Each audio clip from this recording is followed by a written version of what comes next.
Enter with us a world hidden in the shadows. A world where you don't know if you can trust your eyes. Two men search to expose the truth. Welcome to the Last Known Sighting Podcast.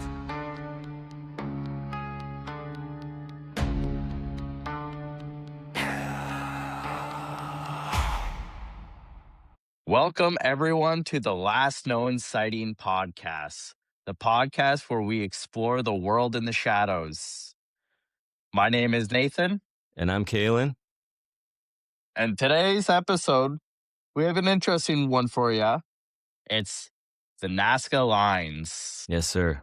And before we get started, if you wonder why my voice is funky and I look like I'm on drugs, I can assure you I'm not on drugs, but I did come down with a case of the corona 19. So I'll do my best to get through this, but I think I'm going to start by protecting my eyes so I don't look like I'm on drugs. So we'll start the Oh, he's not episode like on this. drugs today. Not He today. was on drugs like a couple days ago, like cocaine and meth. I can neither confirm nor deny that, but neither can we confirm or deny the real origins of this topic, which is the Nazca Lines. And we're here. Let's get to it. And you want to know why we're here, Nathan? Even though I'm Why? sick? Why? Why are we here? Because the people need to be entertained. And I agree. if we're not here, who's going to tell them about the world hidden in the shadows? I mean, probably like Blurry Creatures or like, I don't know, some other podcasters. Maybe Joe Rogan, Yeah. Michael Knowles. I don't know, people like that. There's a list of more qualified people that could be talking about this, but we're here. 100%. But we're here. So the Nazca Lines are located in Peru, just off the coast, not too far from Bolivia. And these are really cool. Have you seen any photos of them, Nathan? I've seen a few photos because there's like the one where it's like, there's like the bird, right? Mm-hmm. And like, isn't there one of like a snake or like a man or something like that? There's a bunch, yeah. So there's like the popular ones are there's the hummingbird, there's a monkey, there's a spider, which is one of my favorites, even though I don't like spiders. This is a really cool creation they did. There's a condor, there's a whale, and like you said, there's a human-like figure that archaeologists are calling the astronaut, and it looks interesting. And and it's baffling how these things were created, considering like the only way you can see them is freaking in the sky when you're flying in like an airplane or something like that, right? exactly. So Some it's of them, like, it's insane. It's like, how did they manage this? yeah, some of them are massive. Like the entire area stretches over like 450 square kilometers of all these different lines and designs, and they're about 1,500 years old. That archaeologists are speculating the age of them. So obviously they They didn't might have be any older. They could be older, but they didn't have any aircraft back then to really No. appreciate these things. So that's where the real mystery comes in, is like, why build something that you can't really see from the ground? And it's impressive that they were able to do this type of design to be so symmetrical. Like we'll pull up some of these images, and like the spider in particular was really impressive to me, that how symmetrical it was and how big it was. They also have, they're massive. They're huge. yeah. And some of them are not shapes, or some of them are shapes. They're not all animals. Some of them are straight lines that stretch for miles. There's spirals, there's trapezoids, there's zigzag patterns, all kinds of different designs. How they were made is not too much of a mystery. Archaeologists have kind of figured that out, and it was just basically just scraping away the surface rock. So the area in Peru where these things are made is very, very dry, and there's a dark material on the top surface of the ground, and by scraping it away, it reveals a lighter surface. So they would just use like wooden tools scraping them away like little shovels, and they would attach ropes to them to keep like proper measurements and distance as they're creating these things. And that's what's helped them stay. So why are you laughing? Oh, now that you're just on my end, you're just freezing there a little bit. Oh, I was gonna say it's not my glasses, is it? No, no, not today. All right. Well, the the preservation of these things has lasted for so long because of the climate. It's a very dry, windless place, very little water. I think they get less than like 1 inch of water in rain per year. So In this nothing particular area. in this particular area, yeah. And so that's one of the questions I had is why live in this area where it's so dry, where there's nothing there, you get hardly any wind, hardly any water, but Can't farm. apparently there was some kind of aqueduct underneath though that they were able Oh, to get. okay. So they did have some sort of farming where they had the aqueducts or whatever, Yeah, I so there guess, there then, was eh? there was some agriculture there. And so archaeologists are studying these things and they feel like one of the reasons they could have been built in the first place was for water rituals. So they would do these ceremonies to try to get some rain to come in and help their crops. Um the interesting thing also about them is the alignment with the winter solstice. So this could have also been used as a type of calendar or a clock, to track seasons, to track time. Seems like everything goes back to a calendar and a clock. It seems like every architecture, whether it's oh, what are those the stones in England? Oh, Stonehenge. I Yeah, don't know why I Stonehenge. blanked Thank there. you. Yeah, Stonehenge. You got a whole bunch of temples, pyramids. Like it seems like everything revolved around the stars and like calendars and stuff like that. So it just like it makes you wonder like what did they know? Like our ancient ancestors, they must have had some sort of knowledge that like we can't comprehend when it comes to this kind of stuff. Absolutely. Yeah. And these excuse me. These were probably for ceremonial things. Some of the lines were designed like to walk along a path. It could have been also more to do with like the ritual processions of it. And where we go deep into it, and the whole reason behind this podcast is we try to find all kinds of angles. And one angle was came up with by a man of Eric von Daniken. I hope I got his last name right. He wrote a book, and in the book he described these straight lines as an airport type thing. These are landing strips for extraterrestrial vehicles to come in. So before we go any further, what is the book called? It's Chariot of the Gods, I think. Yes. Okay, I have that book in my wish list. He died just recently too, Yeah, yeah. I On think. on Yeah. Wikipedia, it said January 2025, and then further down it said January 2026. So I'd have to look further into that. So he probably died in between that time though. Yeah. So that was his speculation on some of these lines, and it kind of makes a little bit of sense to how big these things are that could only be visible from the sky, as if you were extraterrestrial, like aliens flying around in UFOs. They would have see these signals down. Maybe that was to attract them, that they show these different animals. They have these landing strips for these extraterrestrial craft, and that one I found was really interesting. How he had that take on the subject. Now, does he ever mention like why exactly they're making this for these aliens? Like, are they trying to attract them? Like, do they see them as gods? Like, That's one speculation, yeah, is these beings that were coming from the sky, the Nazca culture viewed them as gods, and maybe they would come down and give them knowledge that they needed for newer technology that was to come. That's one way you could look at it. Do you d does he speculate that maybe there if the aliens did come down to Earth or whatever, and then, like, does he ever speculate that maybe they were the ones who showed them how to do this? Like, cause like, seems like that's pretty complicated.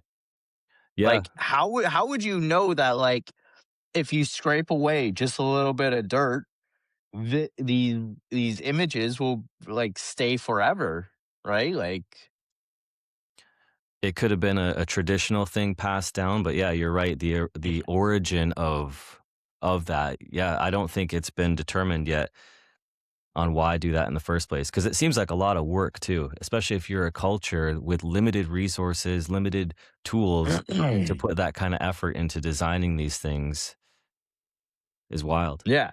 Yeah, and then it's like, you would have to have some way to know that you're making the image that you're trying to make, right? Because like, you only can see it from the sky, so how do they know that they're making the image that they're trying to make? Yeah. That's is there any speculation on, like, how? The Like, only from, thing like, archaeologists in general. Let's go back to the archaeologist thing, and then we'll go back to the aliens and whatever other theories there are. But are there any theories on from archaeologists on how they would manage to do something like this?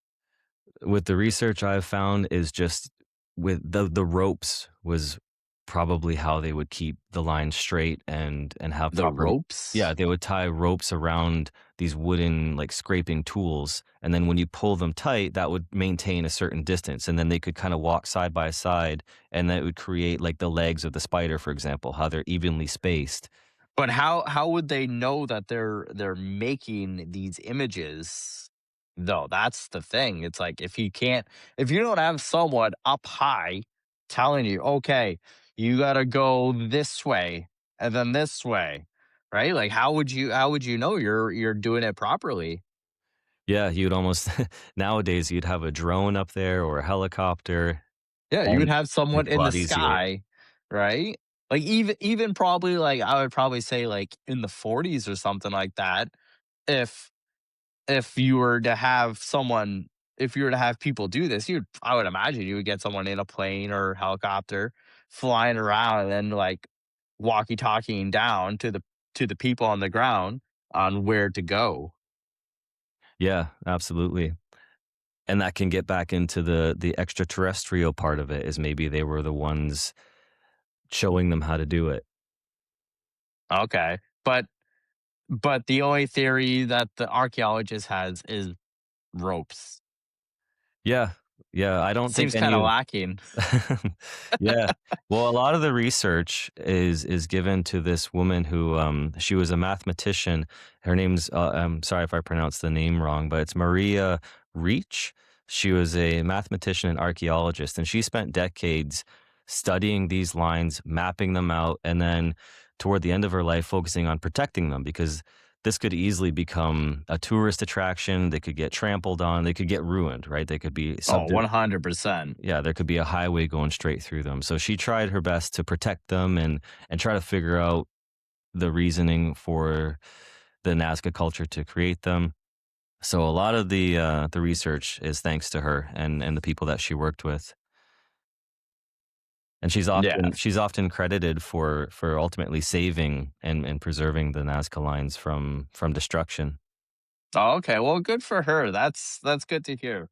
Yeah. That's the thing, we need to protect our history because, let's face it, we know so little about our own history that it's like, we have no idea what's going on, and then the further and further we get into the future, more technology becomes more advanced, the further we get away with from, like, who we actually are as a people, Yeah. Yeah, for sure. right? Yeah. Yeah, so why do you think they were made? Do you have, an opinion on it? I mean, the I would probably say the thing that makes most sense to me is probably some sort of alien or something like that. That kinda, like that's the only thing that kinda makes sense to me on how they actually were able to make these things, right, so accurately. Yeah. Um, I would say, like, let's face it, ancient humans did so many weird things for, like, so many different reasons, right? But, like, the whole calendar and, winter solstice stuff kinda makes sense to me. Right? But Yeah. as how they did it, I would probably say aliens or something in that realm, Mhm. right? Whether it's like like some sort of angel or demon or something like that, I don't know, right? Like Mhm. if you're going into like that realm of things, you know? Yeah, yeah. There's also like the Nephilim subject that could have influenced a lot of these cultures into making these structures, these lines in Yeah. Peru. Is there any mainstream theories that the Nephilim had anything to do with them? Not in particular to these ones. There's other structures in Peru that show strong evidence of some kind of culture who had knowledge or technology to build these things. There's one structure in Peru that had these boulders that were cut very, very precisely, almost cut with a laser. You can't even fit a dollar bill in between these rocks, and these Oh, are really? massive rocks. And the archaeologists that are studying these sites in Peru have not quite figured out how those What ones what's were. the what are the sites called? Do you know? Machu Picchu, I think, was one of them. Oh, yes, Machu Picchu. Yeah, of course. Everyone knows Machu Picchu now. Yeah, yeah, there's multiple sites in Peru, and, those I think have stronger ties to Nephilim influence, whereas the Nazca Lines, I don't think they have as much influence on the Nephilim, because these are not Yeah. giant stone structures, it's not the same style that we've seen in other cultures. This is more primitive art that they did, just scraping the ground to draw a picture. Yeah, it seems very primitive, but at the same time, there has to be some sort of technological mindset behind it in order to make these images so accurate, like, that you can only see from the sky, Yeah, right? yeah. That's the biggest mystery is the size, is why build something that you can't fully appreciate once you're done? You can only appreciate it fully from the sky, and there's tours that you can go on. If you were to go to Peru, you can actually take a plane ride or a helicopter ride and see these things for yourself, That would how be massive cool. they are. Yeah, that would be really cool. But you asked about, like, the mainstream narrative behind it. I'm leaning more toward, and I'm normally the pro alien, pro UFO, and there's definitely room for that in this topic. But given the area and the climate that these people lived in and how dry it was, and I think that a lot of the Nazca lines were designed for a ritual, like a water or a rain ritual that they would all gather around and try to influence some kind of, god that they would think would bring them water. That's kind of how I'm leaning toward on this Yeah, one. kind of like a Bale or someone like that, eh? Something like that, yeah, that seems Yeah. to make sense to me, but I don't know, and that's why we wanted to talk about this subject today, and I really appreciate the like you mentioned before, the alignment with the stars and with different constellations. It's something that we lost touch with as we gained more knowledge and more technology, like. Well, yeah, like let's face it, if you're in a city, there's so much light pollution, you barely see the stars. Like I guarantee you, most people don't even know what like the Milky Way looks like, or Orion's belt, or anything like that, right? Yeah, yeah, we don't And see. I feel like the sky and the stars has such a deep connection with with humans in general, because like the Bible talks about the stars and how important they are to humanity, and then also too the fact that like every single culture, just like everything revolves around the stars pretty much. Yeah, So there has to be some sort of connection there, right, between humans and the stars, right? yeah, Because like even if you go like if you read the book of Enoch talks about the stars and stuff like that very heavily, right? yeah, Which is very interesting. yeah, absolutely. All right, so let's get back into the fun topic of the UFOs and what Eric von Daniken described as runways for extraterrestrials. So the claims were that these signals were, or these lines were signals and landing strips for them, but there's arguments for it and against it. One of the arguments was saying that the lines are too fragile to support spacecraft. They're just lines in the dirt. So if you have one spacecraft that comes flying in, it's going to take out whatever line you drew. It's going to take it all away. I mean, I guess so, but also too, if they have technology to fly across the universe, I imagine like they have technology that would not wreck those lines, right? Yeah. Like it, because like so like let's say you have a helicopter, it lands, right?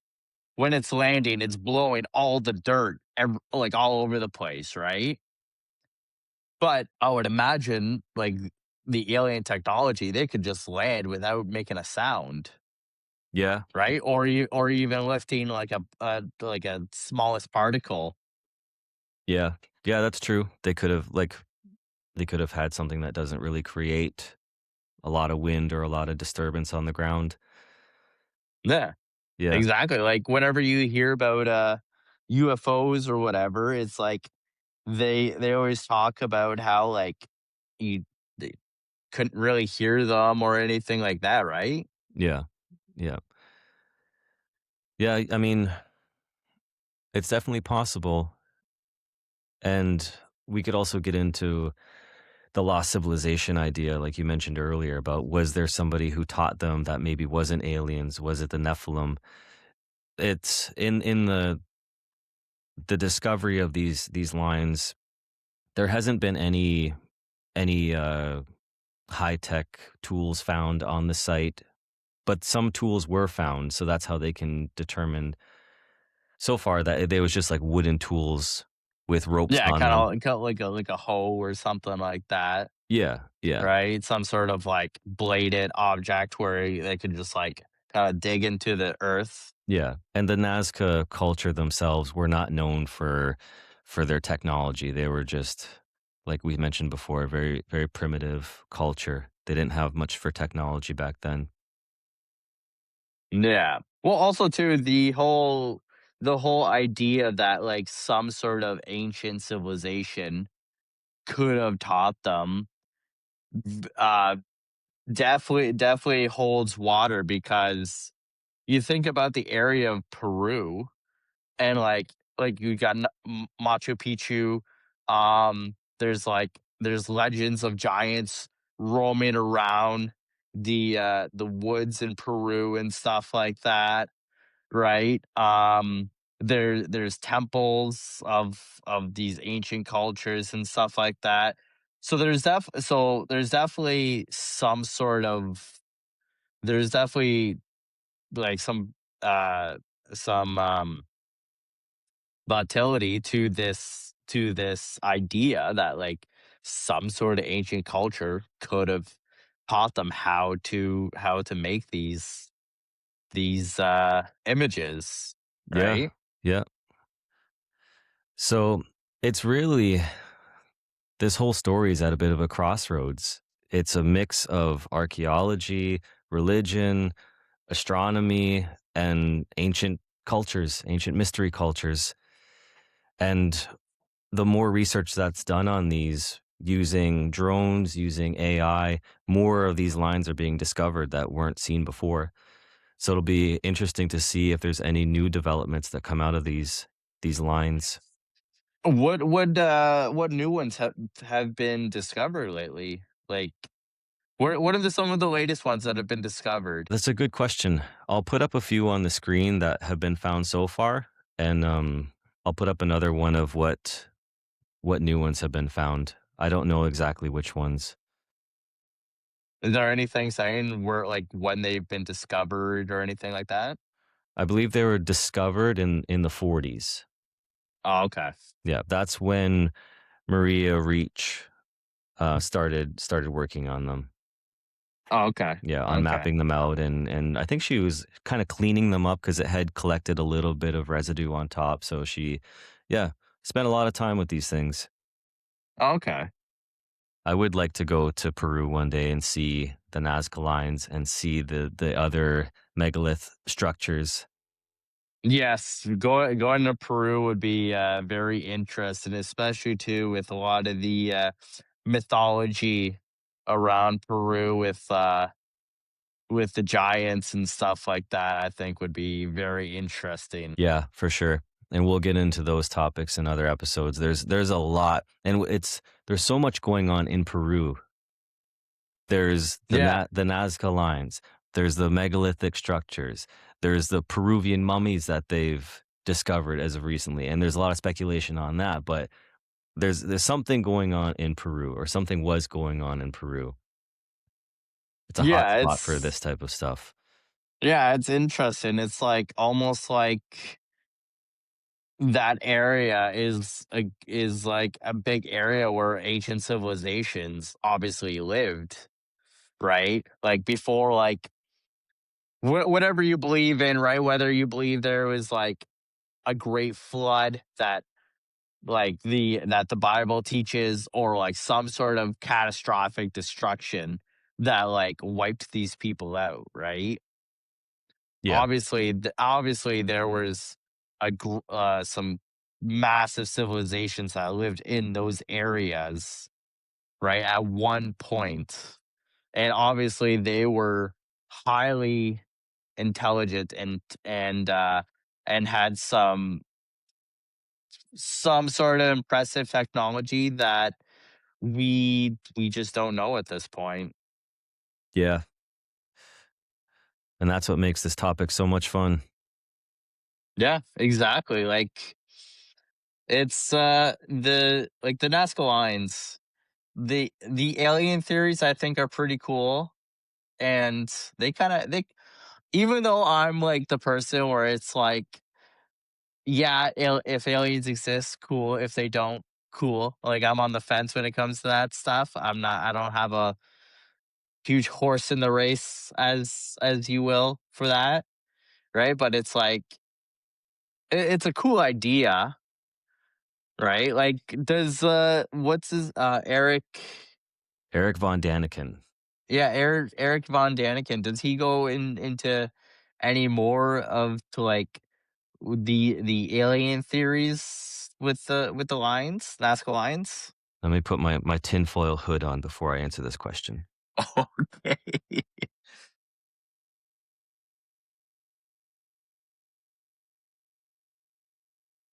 Not really. No. Not Good to what I've know that seen you so far. good to know that you needed to put that on for to answer that question. Yeah.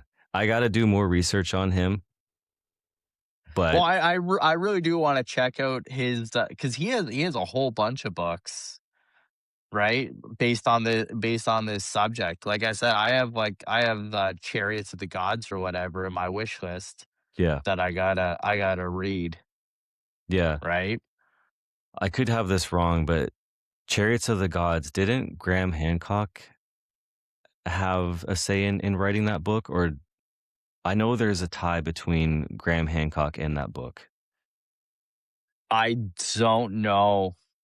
Like I know, like, Graham Hancock wrote Fingerprints of the Gods. That's it. Okay.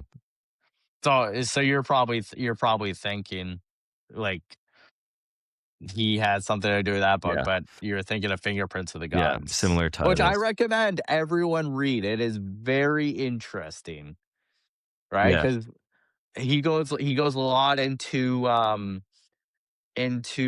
like, the whole ancient civilizations and, like, because he also talks about, like, and I would actually, like, talk about this in a future episode, where he talks about how every culture has some sort of catastrophic event that happens, and a lot of them seems to be a flood, and a lot of it also has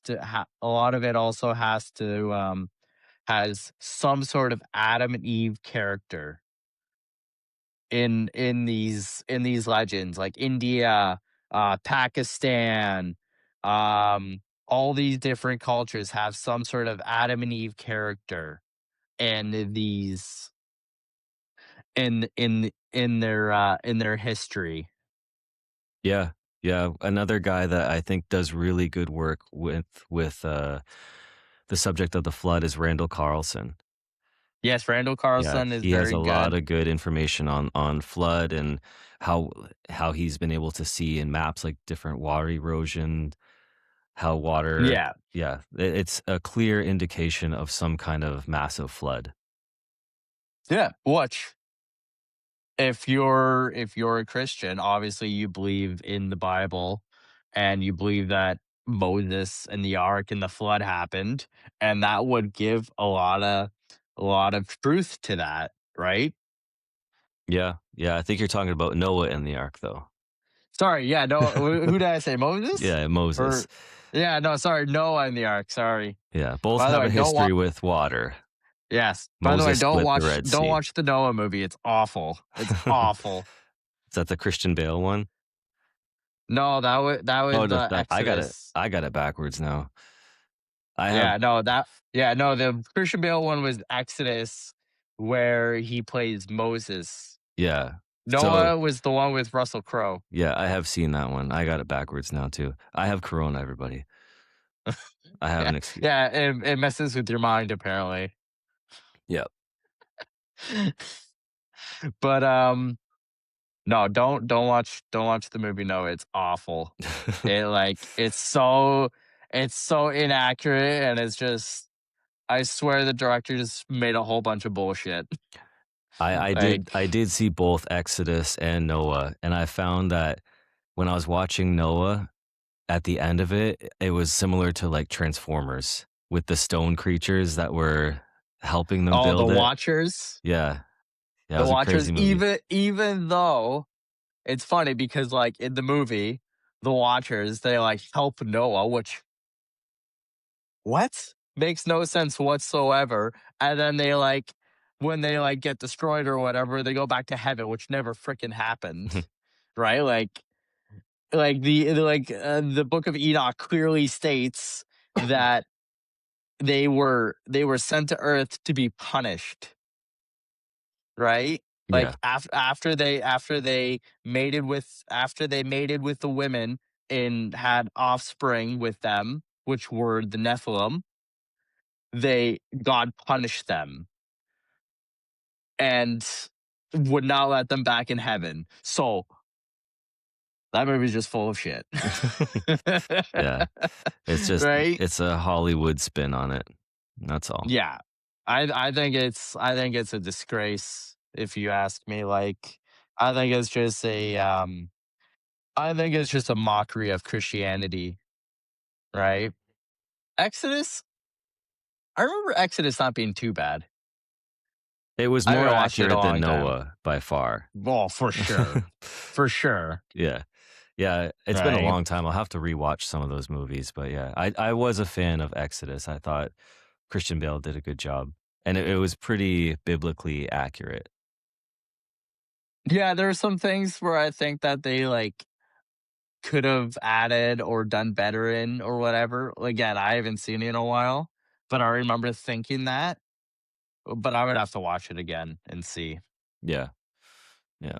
right? But yeah, again, it just all comes back to like these ancient civilizations, and there's some sort of legends in every culture where there's some sort of Adam and Eve character and there's some sort of catastrophic event, Yeah. right? Mhm. So what do you think, Nathan? Should we wrap this one up? I think so. It was a very small subject, but I think it was a good one to do. Yeah. Yeah. And if there's any topics or subjects that our 3 viewers would want us to cover, please let us know. Basically, our wives and our parents. Yeah. So mom, if you want us to cover anything, let us know. Yeah, exactly. But yeah, I think that's it for now. Uh, hopefully, some people do find some sort of enjoyment out of this video, and we'll see you guys later. Bye everybody. See you later. Thank you for joining us on our adventure in uncovering the mysteries of the world hidden in the shadows. We hope to see you on the next episode to uncover the truth on the last known sighting podcast.